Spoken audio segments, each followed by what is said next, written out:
Like the program is indicating, we're getting to the second session, and this is more of a motivation statement that is going to be given by our own son of the soil, Prophet Dr. Bushiri, who is actually the visionary of Goshen City. And he's actually going to spend some time talking about building survival strategies during the social economic crisis, like the one we are currently having in Malawi. You may agree with me that as a nation we're going through quite a lot of challenges economically, and in the same environment where we are getting challenges, or where we have finding challenges, where we have challenges economically, some individuals are able to thrive in the same crisis. So this afternoon, we'll have an opportunity to learn how we can actually be able to build the survival strategies during such a crisis like the one we have now. Divided guests, distinguished delegates, let's put our hands together for Prophet Dr. Bushiri, one of our own. Man of God, in the interest of time, let me leave this floor to you. Thank you.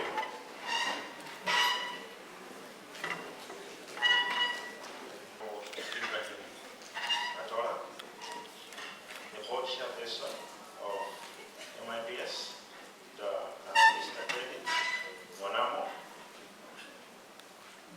the president of MIPS, Ms. Miriam Salika, the board of directors, the chief executive officer, Dr. Feston Kaupa, senior government officials present, registered members of MIPS, members of the press, ladies and gentlemen. My name is Bushiri, and it's a great honor to stand in front of you with a short presentation.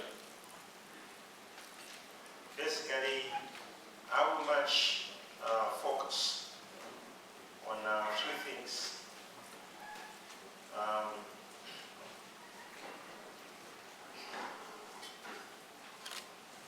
That we'll be looking at.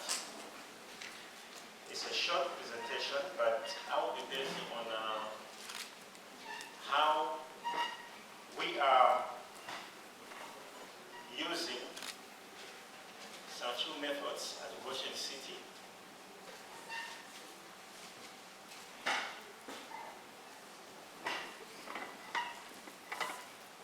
on building survival strategies during social and economic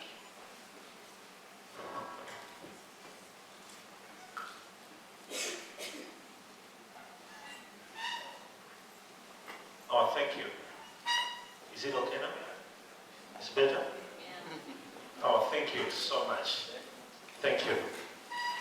All right, so I'm saying my name is Bushiri, and today it's a great honor to be in front of all of you.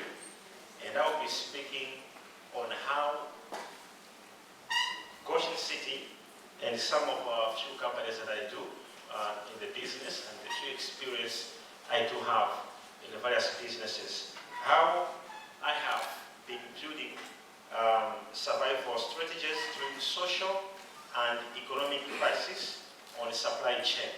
That's where I'll be dealing my presentation. And this presentation, as I did mention, that it will be based on life experience. This is a practical way of doing things. It is not just what we read somewhere, it's what we are doing. Now, as I also mentioned, that we are having a big project of Goshen City. Just a week ago, we have embarked phase 2, where 61 buildings will be standing.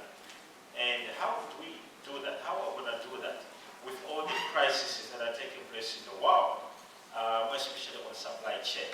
So, and again, when the city is built, how will we make it on supply chain to make sure that we do not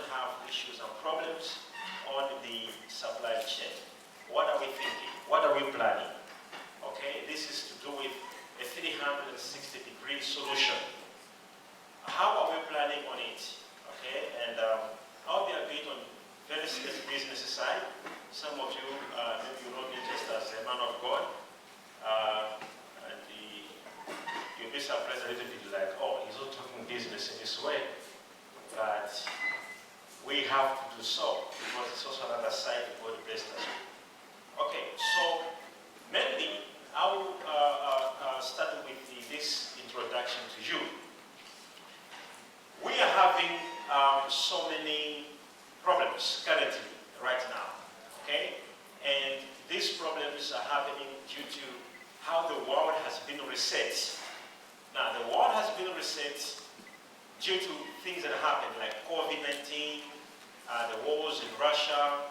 These things have affected the geopolitical environment, as well as trade. Before, people would buy things from Russia, but due to war, anyone buying things from Russia can be also sanctioned. So things like that. And the products, which we all know, for example, they had completely no borders. You would buy anything from anywhere else without restrictions. Now what happened? Then with the COVID, we are told you can't take this to this place. Now, so the whole supply chain has been disrupted, okay? Has been disrupted. So how are we going to create a sustainable supply chain that can survive during social economic crisis? Now, normally what we are using, or what I'm normally using for Washington City as well as other businesses, it is a strategy which most people have not yet discovered, but I do call it disruptive strategy. I'm just down here because of the location of PowerPoint. Okay, so we are using what is called the disruptive innovation. What is disruptive innovation before we even begin to talk about it? What is disruptive innovation? Okay, so first of all, I will speak about disruptive before I explain what I want to explain here. Because whatever I'll be explaining here is disruptive. Okay, so if we, example, if we look at how supply chain can be affected on disruptive innovation, I'm going to just give a good example. We used to have DVDs, okay, and DVD players at home. If you ever had a DVD player at home, can I see your hand up? Oh, come on, you should say the truth. If you ever had a DVD player at home, I really would love to have a very good conversation between me and you. So we can laugh and talk. Is okay. How many know a DVD player? Let's start from there before we say how many ever had it in their house. Now let's just look at the company that was manufacturing DVD players and a company that was producing DVDs. Now look at a company, for example, that was bringing all the DVDs for movies from the United States of America, movies from China. Now, they were doing well, they were doing fine. Even the company that was producing DVD players was doing well. But there was one thing they didn't have in mind: disruptive innovation. So another company just came from nowhere to disrupt the supply chain. The whole system which was already set. There was already a system which was set for DVDs, DVD play, the whole system. One company woke up in the morning and disrupted the whole market. And this company is called Netflix. So Netflix just came in the morning and they say, you know what? All those DVDs they're selling you, you can watch them without a DVD player. Okay? And you're going to watch them without actually using a CD or a DVD. And in fact, just paying $1, you can watch millions of movies. So what happened? So someone would be like, why should I buy a DVD and a DVD player if on my phone I can watch a movie on Netflix? So what happened? The whole business of DVD player collapsed. If you go now, no one is doing it. Okay? No one disruption. Now, it's the same thing we're talking about now, that there's a crisis. How do we tackle a crisis in the business?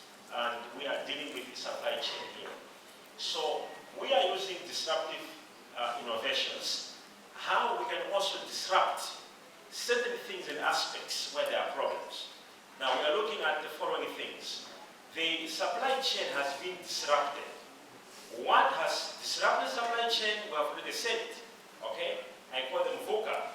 You're going to go to the next page, slide. Next slide. All right, can you go next? All right.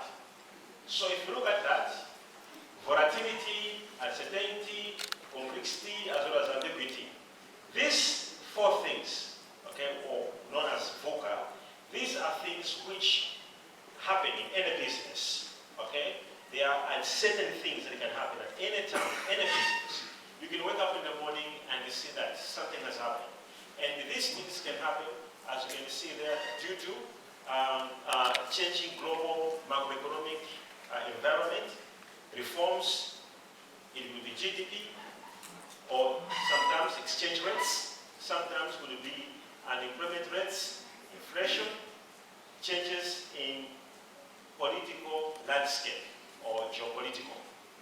Now, these things, when they begin to happen, or when they happen, what happens? We are explaining the very same things. We are saying that, for example, the geopolitical trade has completely changed. People who are trading with Russia or having supplies from this country, things are changing, okay? Now, so you have a company. In this case, we have Ocean City. We need cement, okay? We need steel. We need so many things for the project to go on. So now, from nowhere, we hear these things are happening. Now, we also need a lot of diesel for construction, for the machinery that is there. But due to the problems that are happening in the world, the supply chain has been disrupted, including the diesel, the petrol, and all that. So we have problems and the crises. So what happens in this case? We want the project to still continue. Now, we need to have we need to come up with what is called innovations that are disruptive, because this traditional way of dealing with the supply chain problems are proving to be irrelevant. They are no longer working like before. So we used to have traditional methods which people would use them on supply chain, and they would come out victorious. Oh, we did this, we did that, we did that, we did that, and things worked and things. So now, with all these problems that are happening now, what must we do? As I've said, that due to COVID-19, the whole world has been reset. Now everything has been disrupted. So what should we do here? In order to overcome what has disrupted the markets and the whole environment, we also need to come up with a disruptive way of tackling the situation. All right, let's just go to the next slide. All right, now if you look at that on stakeholder expectations, what do we mean when we say stakeholder expectation? What we mean is this. Now, you are a victim of Vuca, okay? Volatility, uncertainty, complexity, as well as ambiguity. You are a victim. Your company is a victim. What is expected from the stakeholder expectations? What happens? Your stakeholders are expecting what? Now, what are your stakeholders as a company? Now, as a company, your stakeholders could be people or the consumer. It could be banks. It could be your environment,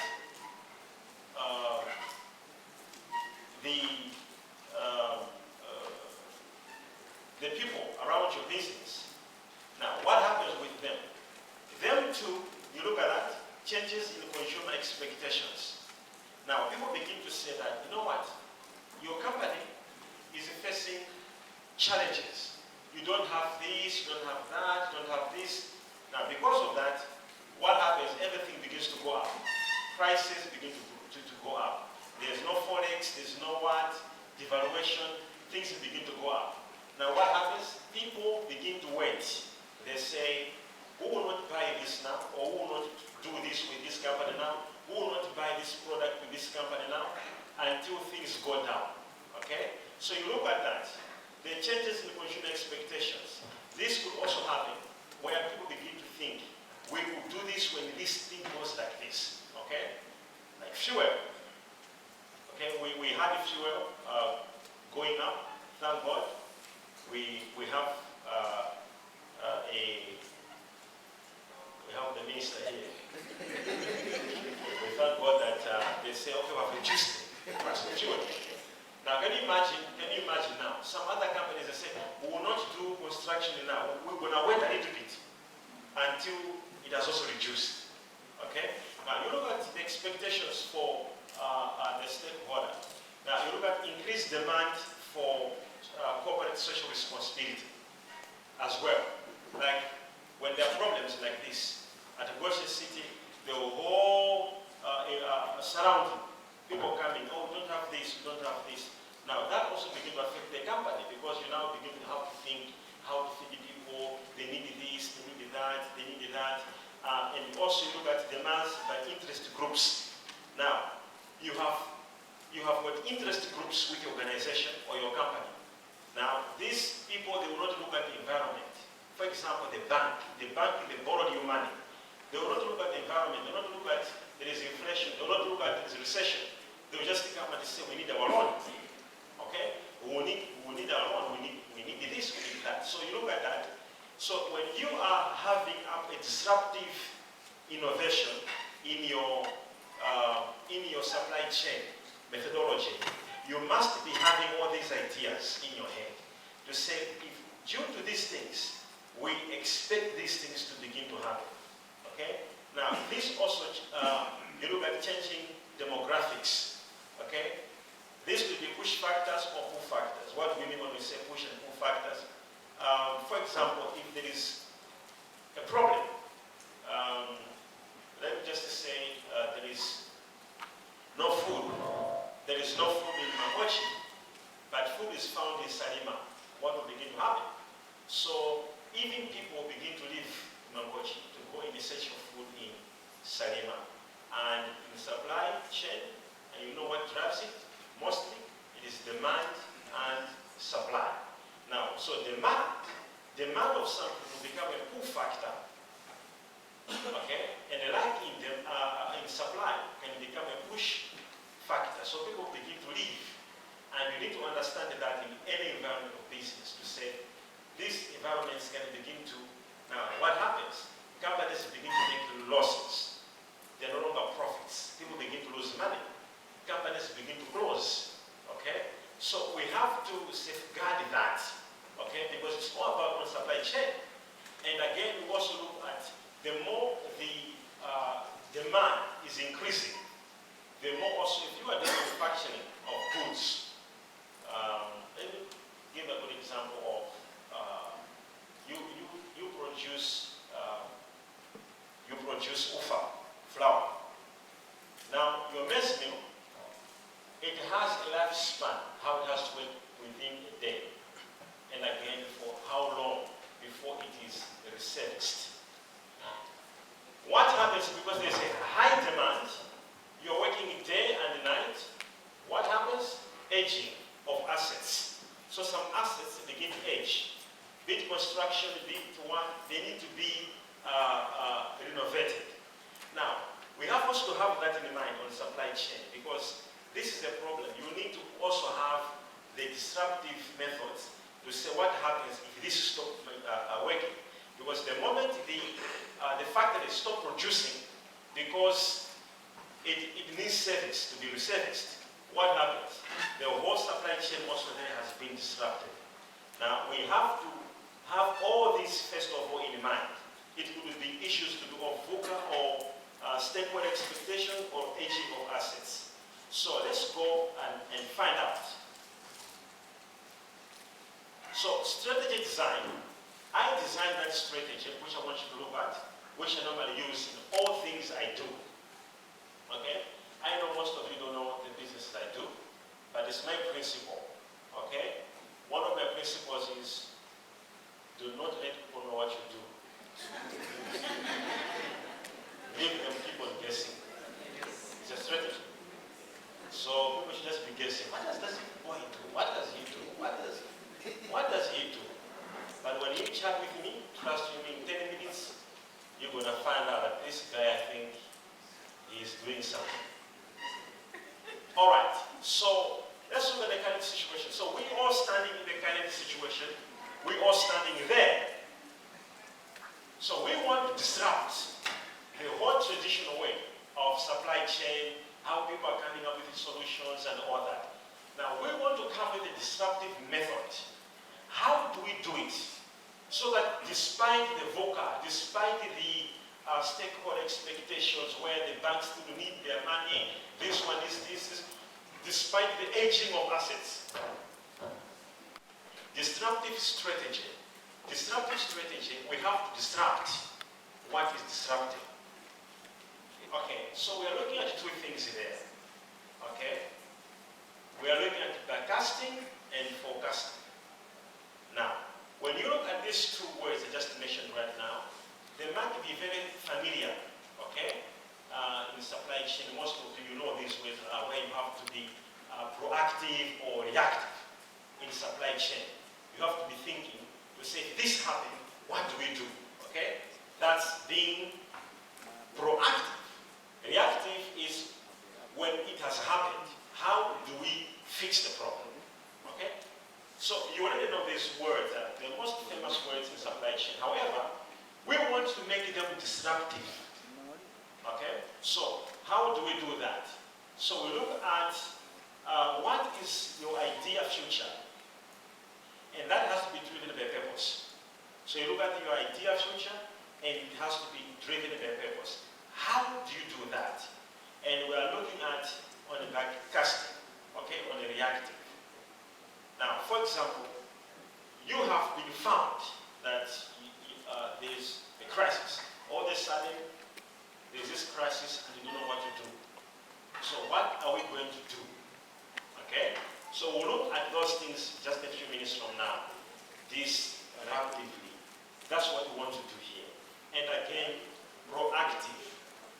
So we need to do that. So the Vuca, volatile, uncertain, complex, and ambiguous world prevailing today that is occasioned by unstable markets, challenging geopolitical environment, globalization drive, social, economic crisis, as well as the effects of the ongoing pandemic and wars, has exposed the painful truth of inadequacies in current supply chain, strategies and weaknesses of the current approaches to managing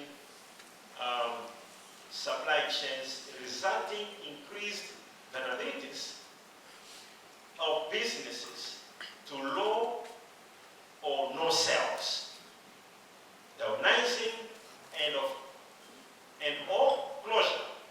We have seen so many companies closing and so many businesses closing because of these issues.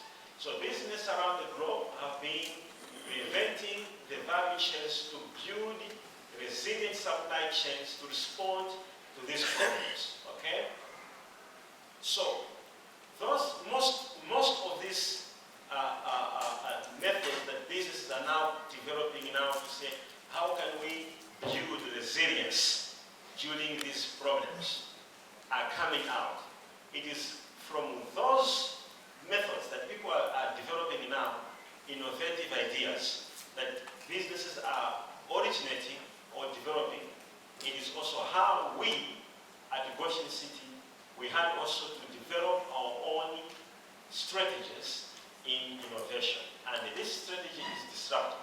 Now let's go to the next slide. So this is it. So we are looking at this in disruptive.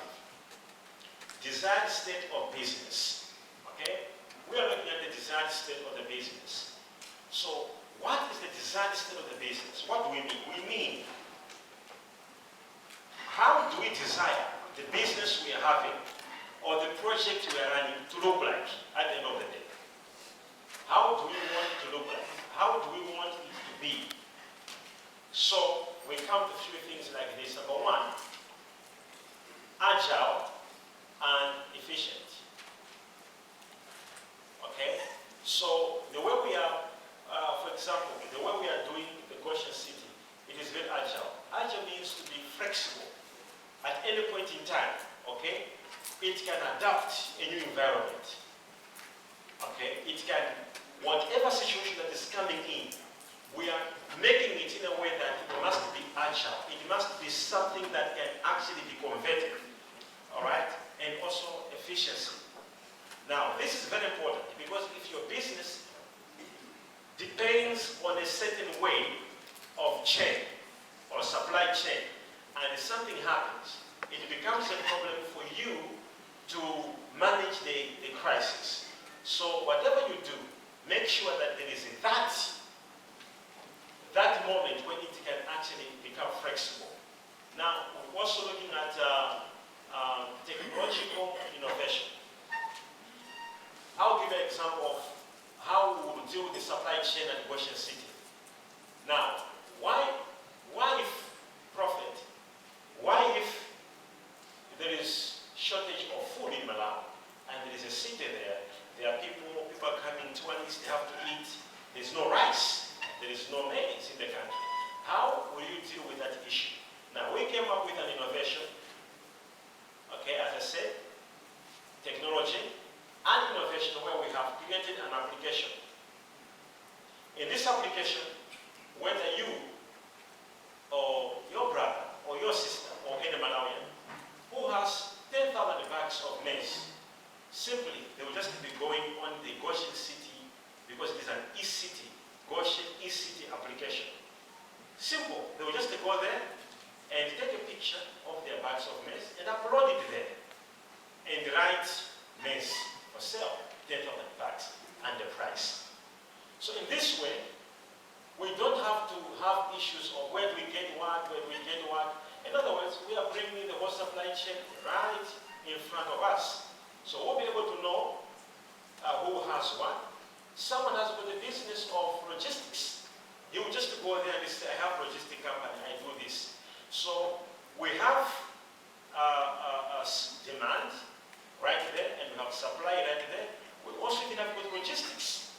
So people will be able to go on the app and see. So that's an innovation.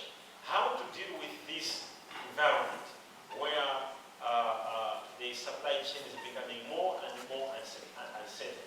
So we are looking at technological innovation.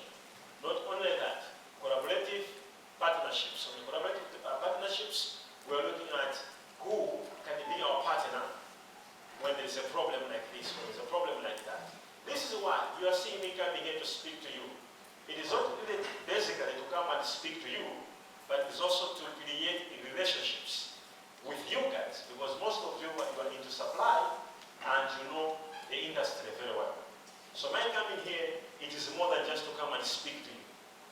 There is also something I'm looking from some of you.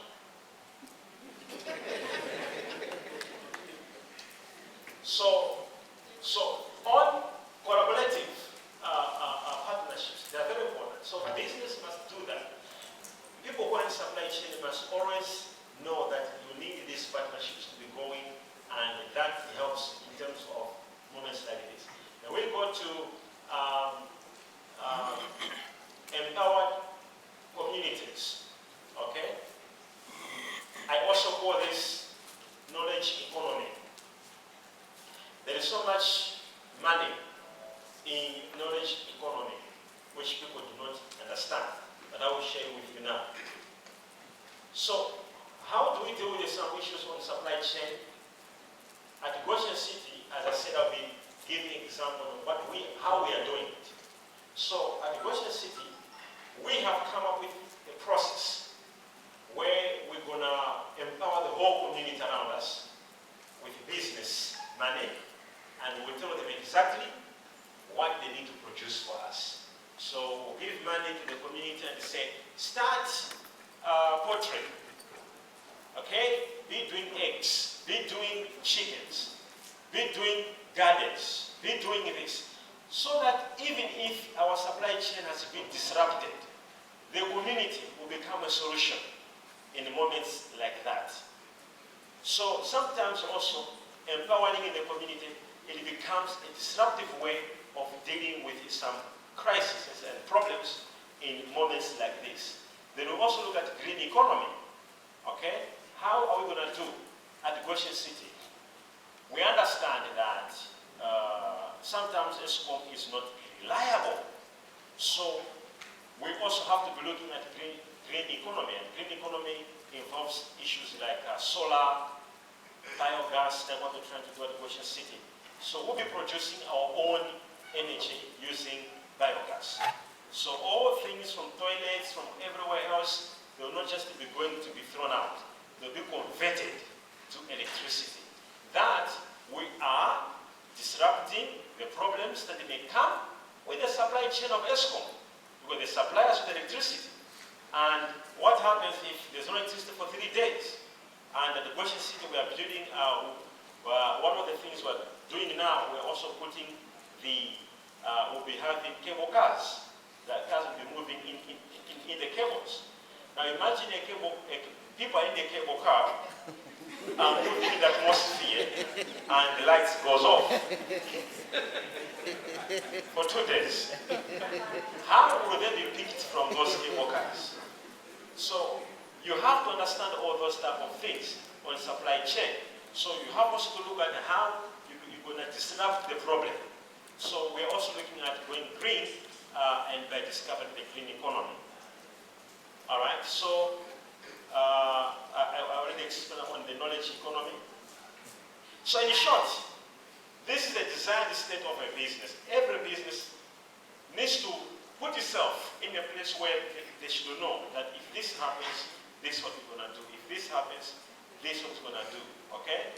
Now, so what are the key drivers? What will drive us to do this? What are the key drivers? So we'll be looking at the key drivers. All right? If you need so much water, we need supply from water board. But sometimes also water board is not what? Reliable. So what are we going to do? So we come up with recycling. So all the water from toilets, from everywhere else, will be recycled. As I say, the waste will be producing biogas. The water will be treated and will be going back into the tanks and will be used for watering the plants and all the gardens at the Goshen City. So in this way, we have dealt with the problem of supply in case there's an issue with water board. So we're just trying to I'm using Goshen City here on recycling, but however, your companies have got so many things that you can look at. How do we recycle this? How do we recycle this product? How do we recycle this? So recycling also becomes a key driver on achieving the desired state of a business. Now you also look at where we deal with the product and supplier Thank you. So we deal with the product and supplier diversification. What do we mean by that statement? Okay, so we look at, if we are producing something, we must always know that we must not only rely or depend on one supplier. You must have several. Because if for good example, if our supplier for fuel is Russia, and then there are sanctions against Russia, then we begin to say, due to wars in Russia, we have no. But if we are divest, okay, it means of other solutions. The moment this problem comes in here, we have another solution. Not only that, for example, you have a mine, you produce coal. Do not only depend on coal for your sustainability of your company. You also must begin to look at other options. Okay, now, for example, you are supplying coal to other companies. Now, those other companies have stopped stopped getting your call, it means your company will collapse. So what do you do? So it is better also, apart from the coal you produce and supply to other people, you should also look at using the same coal to produce electricity and sell the electricity to the national grid. Just an example. So if you look at being diverse, you look at different options. Starting from the supplier, you must have different suppliers, different relationships, because in this world of today, it is not school that is working anymore. It is not what you know, it is who you know.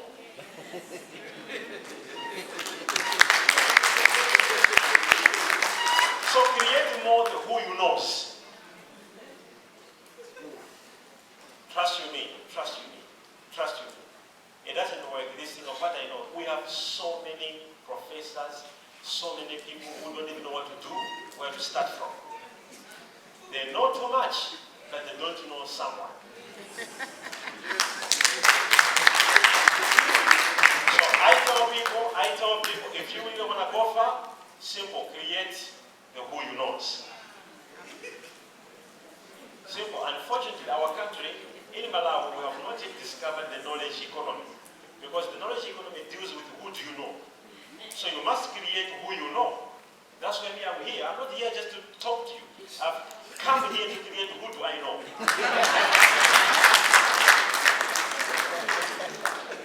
It's knowledge economy. So knowledge economy is about who you know. Okay, it's not about what you know. Oh, I know this, I know this. You'll be living poor for the rest of your life.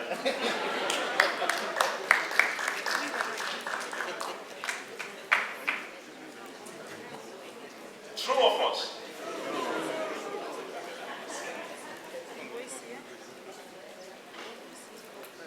All right, so let's go ahead. Okay, I'm about to finish. So let's look at innovation and digital transformation. I think I already explained this already. And we go to value creation. Value creation is all about, don't just manage a company. Create value from that company. I will tell you how, okay? I first bought one property. If you go on the internet and Google Bushiri beach, it will come out. These are things which I normally don't talk to people, but if you do, it's very short. So we have a beach in a place called Aruba, okay? If you know Aruba. If you Google on the internet, it will come out, okay? Bushiri beach, or you can also Google Bushiri Speedway. Okay, you're gonna see.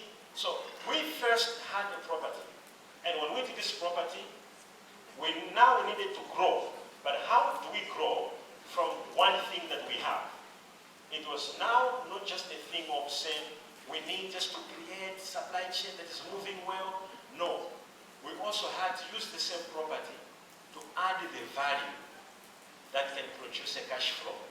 Because there is no supply chain without cash flow. You need cash flow to be there in order for you to maintain a resilient and sustainable supply chain. Now, in order to do that, for example, you have a small business, okay? What's the value of your business? Do you even know the value of your business? You may not know it, so what should you do? Buy a plot under your business. Okay, buy a plot under your business because that becomes your value. So if you go to the bank and say you need money from the bank, they'll ask you, they'll say, what is backing your loan? Oh, so you'll be like, okay, I have a plot of land. Now they'll give you loan depending on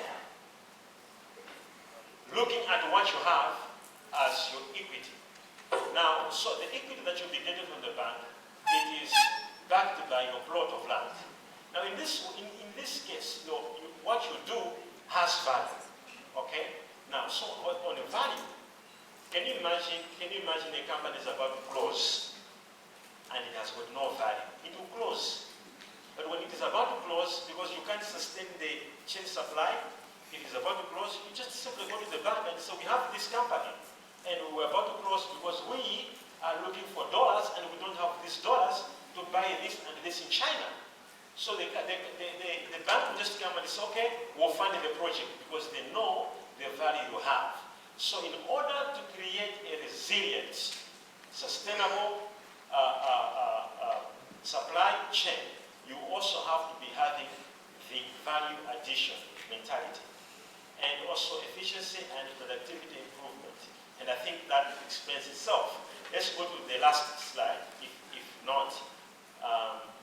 On the last slide here, I have most of these things I've already explained them. Okay? I've already explained most of these things that are here. Okay. So, at the end of the day, that is what you're gonna get.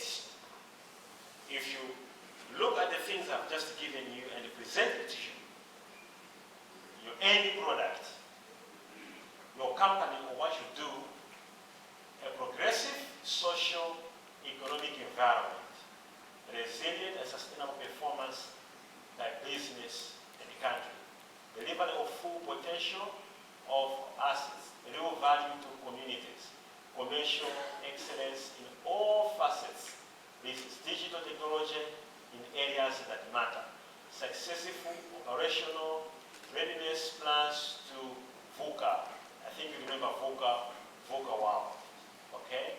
And these are the things that you need to achieve for you to have a sustainable, resilient supply chain.